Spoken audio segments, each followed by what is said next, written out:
কিন্তু হচ্ছে, কাউকে ছাড়া হবে না বন্ধুগণ।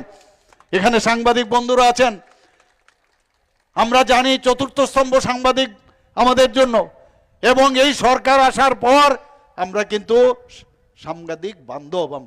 আমরা যেমন সব মানুষের বান্ধব, সবকা সাথ সবকা বিকাশের যে বাজেট এবার এসছে, আমরা সাংবাদিক বান্ধব।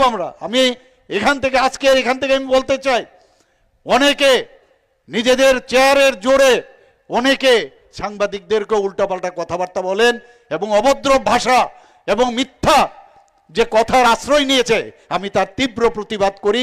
এটা আমাদের কালচার নয়, না অন্যেরও কালচার। সেইগুলো কোনো অবস্থায় আমরা বরদাস্ত করব না বন্ধুগণ। এবং আগামী দিন সেইগুলো আমরা যা করার আমরা করব। আমরা সবাইকে সম্মান দিতে চাই, আমরা সবাইকে নিয়ে চলতে চাই, একটা নতুন ত্রিপুরা আমরা তৈরি করতে চাই। মাননীয় প্রধানমন্ত্রীজি কি বলছেন আজকে?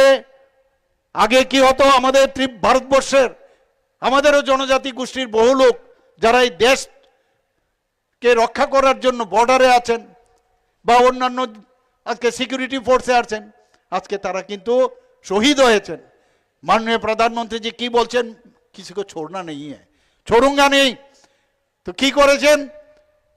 একদিকে আমাদের উনি অপারেশন সিন্দুর এবং 26 জন যে নাগরিককে ওরা দেখে দেখে, ধর্ম দেখে দেখে তাদেরকে যেভাবে ওনাদেরকে খুন করেছেন, এই 26 জন নাগরিককে তাদের হত্যার যে প্রতিবাদ করার জন্য, তার বদলা নেওয়ার জন্য 26 মিনিটে 9টা যে ঘাঁটি আছে 100 কিলোমিটার ভিতরে ঢুকে সেখানে সেই ঘাঁটিগুলোকে ধ্বংস করেছে বন্ধুগণ।